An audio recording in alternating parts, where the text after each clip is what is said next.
पुरंदर येथे प्रस्तावित विमानतळासाठी होणारं सर्वेक्षण सध्या स्थानिकांच्या विरोधामुळे थांबलेलं आहे। 7 गावातील शेतकरी या विमानतळाला तीव्र विरोध करतात, त्यामुळे सर्वेक्षणाचं काम तुर्तास थांबवण्यात आलंय। या संदर्भातली माहिती चंद्रशेखर बावनकुळे यांनी दिलेली आहे।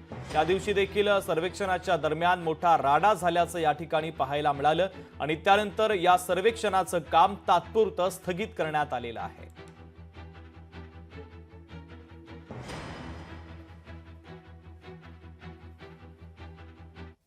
मोठे मोठे प्रकल्प या राज्यामध्ये झाले आणि शेवटी शासनाची भूमिका प्रकल्पामागे काय आहे तर पुरंदर विमानतळाने पुरंदरच्या कार्गो विमानतळाने संपूर्ण पश्चिम महाराष्ट्राचं चित्र बदलणार आहे। तुम्ही एक तर आम्हाला 7 दिवसामध्ये कळवा की काय मागण्या तुमच्या नेमक्या आहे, काय मागण्यावर तुम्हाला आपल्या जागा द्यायच्या आहे, किंवा मग शासन तुम्हाला कळवेल 7-15 दिवसामध्ये की आमची ही मानसिकता आहे।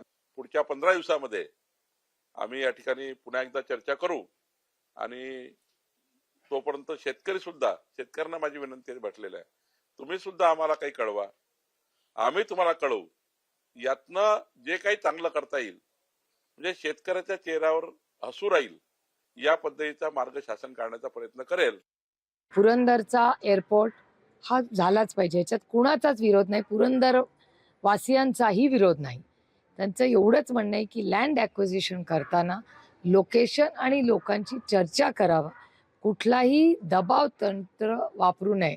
त्या एअरपोर्टच्या विरोधात कोणीही नाही, विकासाच्या विरोधात आम्ही कोणी नाही, पुरंदरवाले आम्ही सगळे एकच आहोत। त्यामुळे पुरंदरचा एअरपोर्ट आणि पुण्याचा हा सगळा रिंग रोड या दोन्ही बाबतीत महाराष्ट्र सरकारला आमची हात जोडून विनम्र विनंती आहे की अतिशय संवेदनशीलपणे गरीब कष्ट करणाऱ्यांच्या रस्त्यांवर आणि त्याच्या पोटावर पाय देऊ नका, मार्ग निघू शकतो। थोडेसे काही बदल केले तर ते दोन्ही प्रोजेक्ट अतिशय लवकरपणे यशस्वीपणे पूर्ण होऊ शकतात। लोकशाही मराठी ऐका, पहा, जागरूक रहा।